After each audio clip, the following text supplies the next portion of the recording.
With a show that revolves around a multiverse of infinite possibilities, it's hardly surprising that Rick and Morty fans have come up with some crazy fan theories about the show. These theories range from ridiculous to surprisingly convincing, and even downright terrifying. Of course, in a show featuring infinite timelines and realities, technically any fan theory must be true. So grab your portal gun and pickle jar and let's explore some of the most amazing, darkest Rick and Morty theories. Why Rick drinks? Initially, you might assume Rick's bleak, occasionally depressed outlook comes from his frustration at being so much smarter than every other life form in the universe.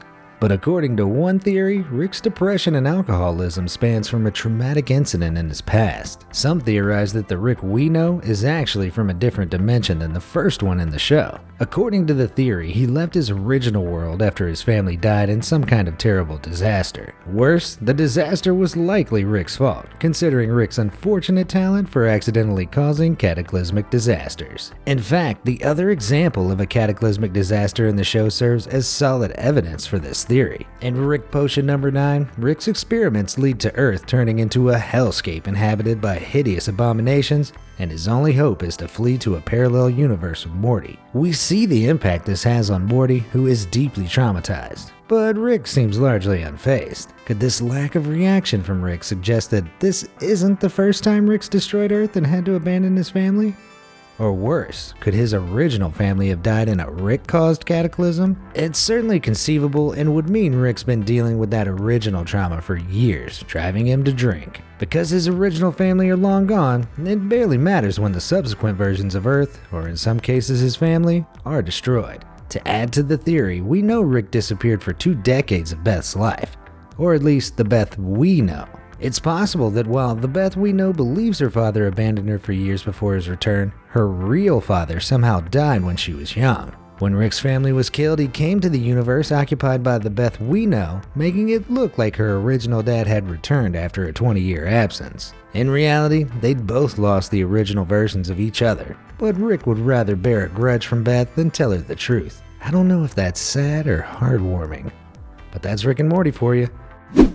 The ticket theory. It may come as a surprise to learn that a simple ticket could change everything we think we know about Rick and Morty, but it's actually one of the most convincing theories out there. In Morty Night Run, Rick and Morty drop Jerry off at intergalactic daycare so he won't get in the way of their adventure. The clerk gives them a ticket with the number 5126 so they can collect the right Jerry upon their return. At the end of the episode, Rick and Morty return to collect their Jerry.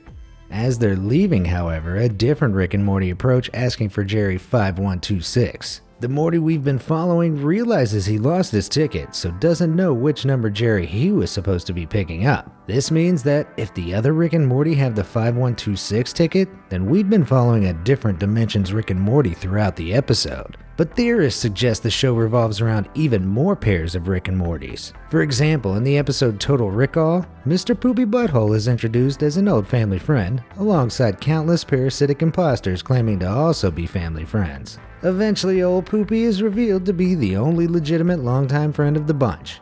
But up until this point in the series, we've never seen him before. This suggests that the episode revolves around a Rick and Morty from a different universe to the previous episodes, possibly even the same pair we join in Morty Night Run. This, of course, implies that any subsequent episodes featuring Mr. Poopy Butthole exist in their own dimension. Fans have even taken to calling the universe in these episodes the Mr. Poopy Butthole universe. It's pretty compelling, but do you buy any of this? Let me know in the comments section. Beth's mother. In the show, the only time we see Beth's mother is soon afterwards revealed to be a false memory created by Rick. So for now, her identity remains unknown. Or does it? One fan theory disagrees, arguing that Beth's real mother is the hive mind Unity. Some believe that in autoerotic assimilation, Rick's apparent mental, physical, and sexual connection with Unity is more than just a fling. Fans believe their complicated past began on Earth, possibly in another dimension. Unity took control of everyone on Earth, save for Rick, including the woman who would become Beth's biological mother. While Unity hosted this woman's body, her and Rick conceived Beth. But when Unity eventually left Earth, Beth's mother wanted nothing to do with Rick. Understandable, seeing as she'd never actually consented to any of what had happened between them. She'd had to suffer through the whole ordeal trapped in her own body. It's a horrific thought, so when she opted to keep the baby and raise it alone, Rick understood and left her to it. This could explain why Rick was absent for so much of Beth's life. It was her mother's request. This could also explain why Unity demonstrates such a soft spot for Morty and Summer, even saving their lives. They're essentially her grandkids. It'll be one twisted Thanksgiving if Rick ever lets this out of the bag. Rick's escape plan. One of the wackiest, most meta theories of all relates to Rick being aware that he's in a TV show.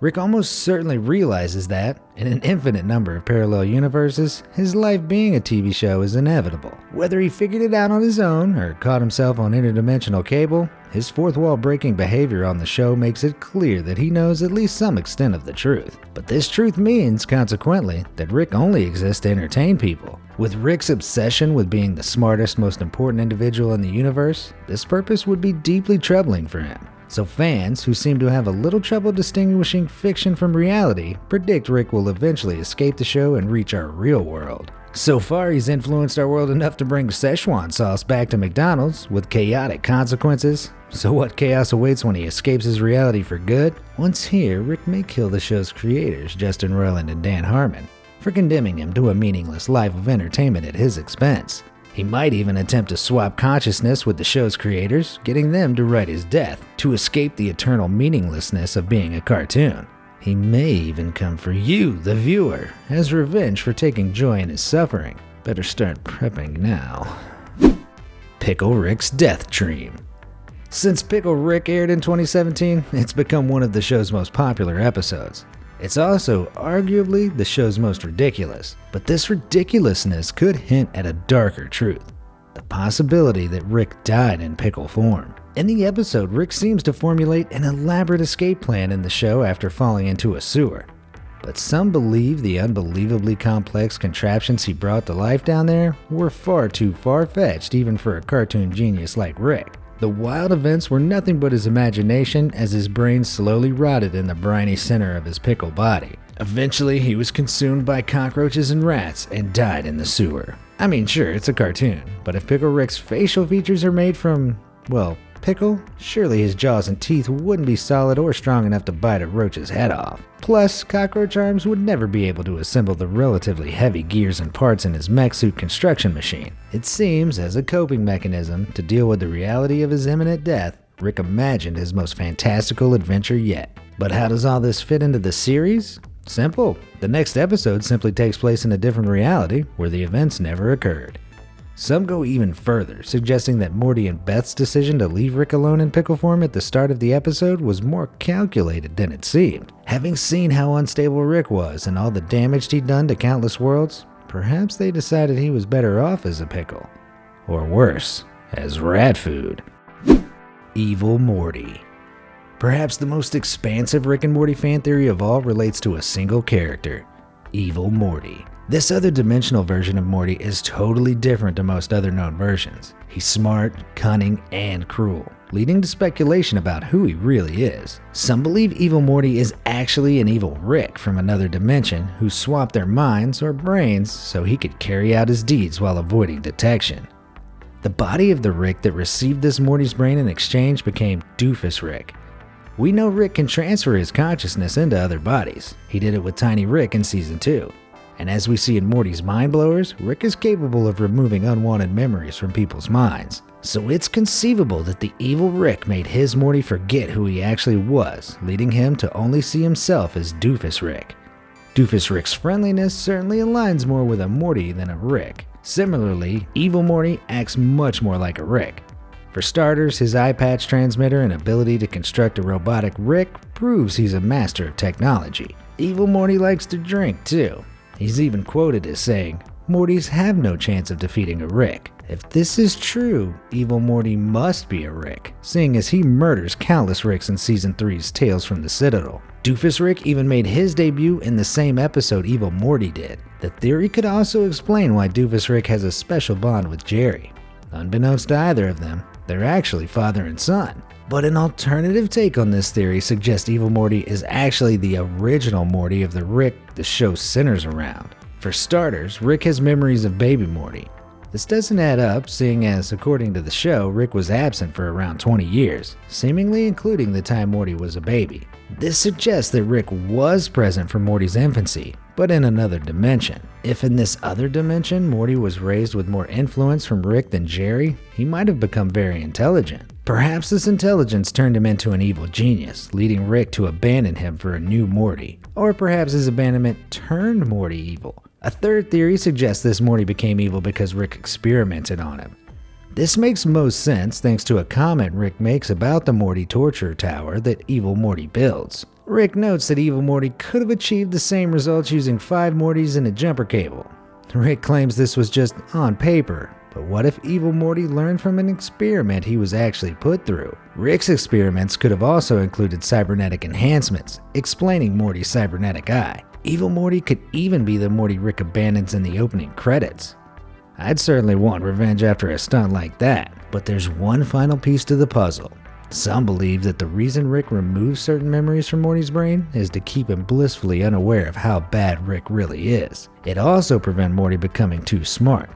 With an intelligent Morty who's aware of the truth, Rick could easily have another evil Morty on his hands. One is bad enough. Perhaps Rick takes such an interest in Morty so he can prevent him reaching his true evil potential and possibly even killing Rick. Rick even says a cocky Morty can lead to some big problems, but refuses to elaborate, telling Morty he'd explain when he was older. For some, this is clear evidence that Rick abandoned his old Morty once he turned evil and will do anything to prevent it happening again. So, do you buy into any of these mind-melting theories? Better yet, do you have any of your own? I'd love to hear them in the comments down below. Who knows, I may even feature the best ones in a future video. As always, thanks for watching.